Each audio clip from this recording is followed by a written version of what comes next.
Mesdames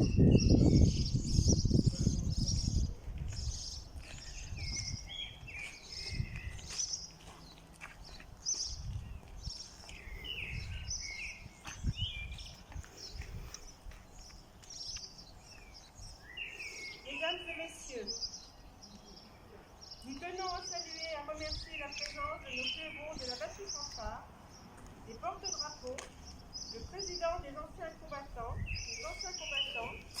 des élus et monsieur le maire du Bon-Chablais. Compte tenu de la crise sanitaire actuelle et à la demande de monsieur le préfet, cette cérémonie est organisée en format restreint. Le 8 mai 1945, le général de Gaulle annonçait à la radio « La guerre est gagnée, voici la victoire. C'est la victoire des Nations Unies et c'est la victoire de la France. » Il y a 76 ans, l'Allemagne signait sa capitulation sans condition par 2 fois. La première le 7 mai 1945 à Reims, la seconde le soir du 8 mai à Berlin. Ainsi, la France s'inscrivait dans le cercle des vainqueurs. Aujourd'hui, mesurons la valeur de la paix, préservons-la. Lecture du message ministériel par M. Olivier Jacquier, maire de Bon-Chablais.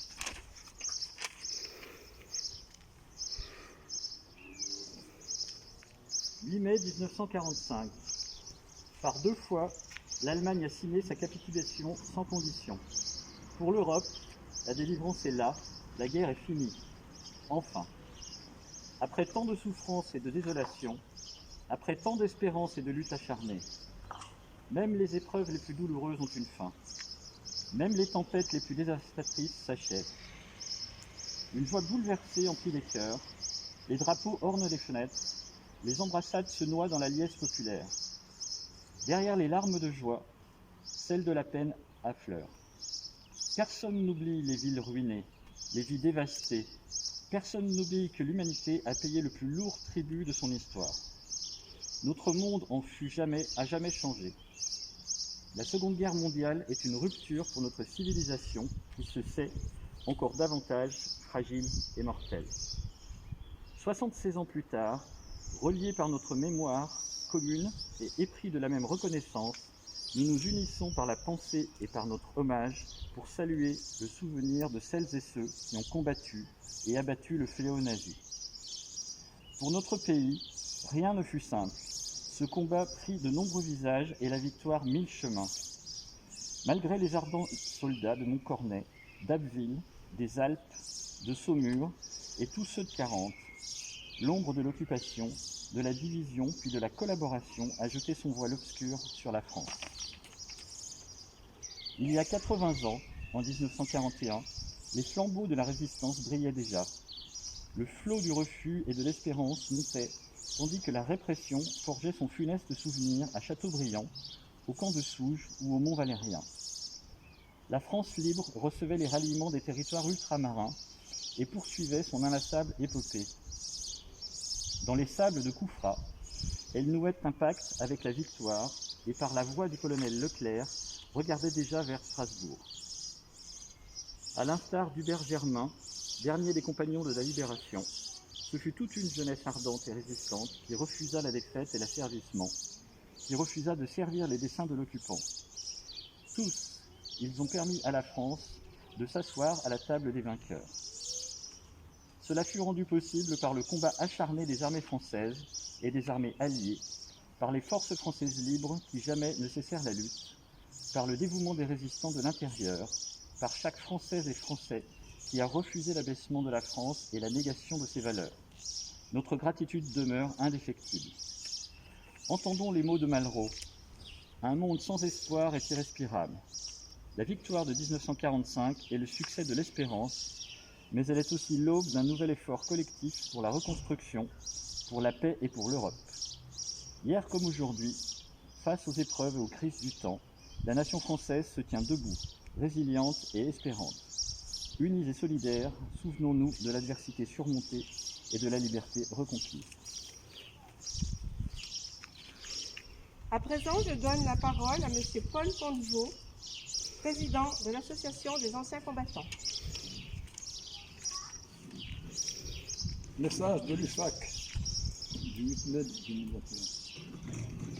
Le 8 mai 1945, jour de la victoire, la France était présente aux côtés de ses alliés pour participer à la signature des actes qui consacraient solennellement la capitulation sans condition de l'Allemagne nazie.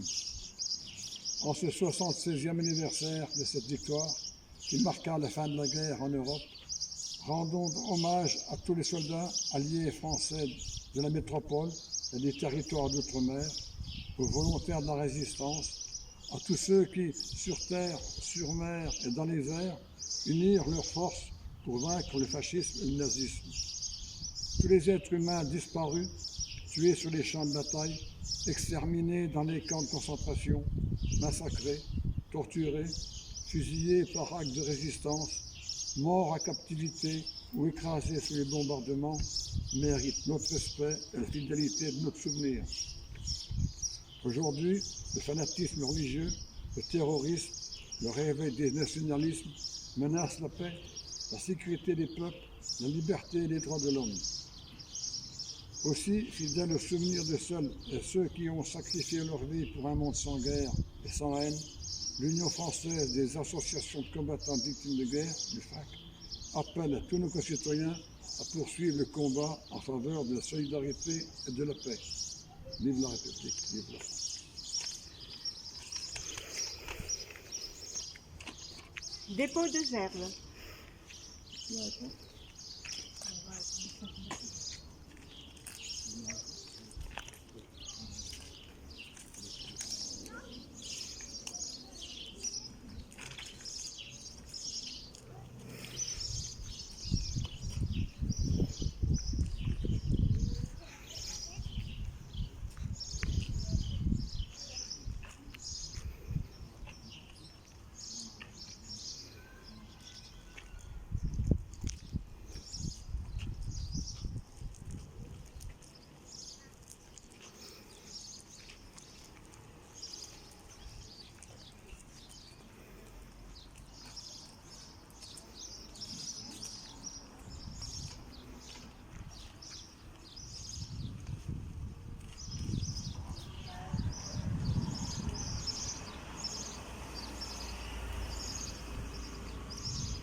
Aux morts.